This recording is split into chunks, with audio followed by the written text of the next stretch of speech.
Bakanlığın 2017-2018 eğitim öğretim döneminde değiştirdiği müfredat programı ile ilgili biz bu ülkenin kurucu iradesinin, yani halkın temel değerlerinin, bu ülkenin kuruluş ilkesini belirleyen temel değerlerin etkin olmasını istiyorduk.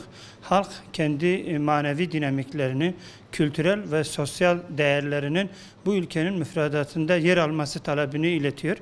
Mevcut müfredat her ne kadar bazı değişiklikler yapılmış olsa da bile milli eğitim camiasını genelde yeterli olabilecek bir nitelikte olmadığı da görülüyor.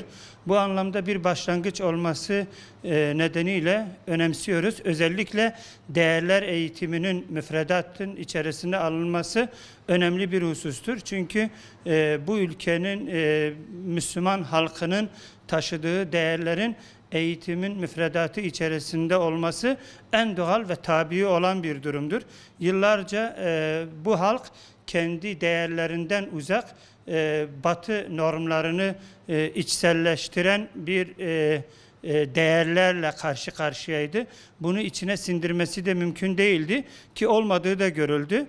15 Temmuz ayaklanması İşte halkın değerlerinin müfredatta yer almamasının bir bedelini, ağır bir bedelini ödedik.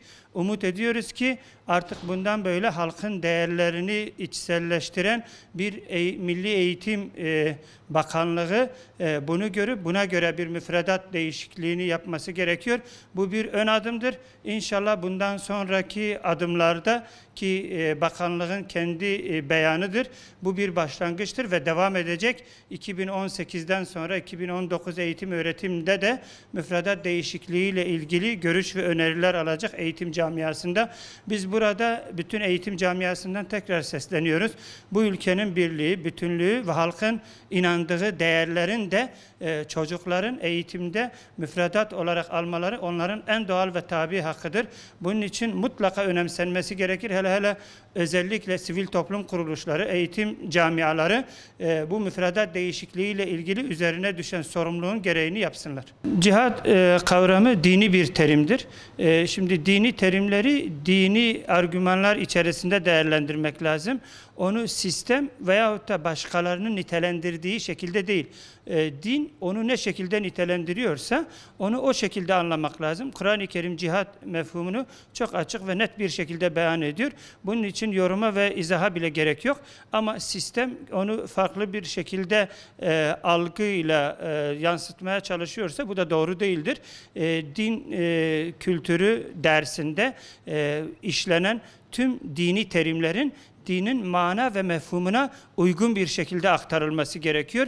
Şu veyahut da bunu veyahut da siyasi konjektürel gereği olarak dini terimlere yeni bir anlam kazandırmak bizim şeyimiz değildir. O tamamen dini terim içerisinde Kur'an ne şekilde anlatmışsa onu o şekilde anlamak gerekiyor ve o şekilde de onu öğretmek gerekiyor.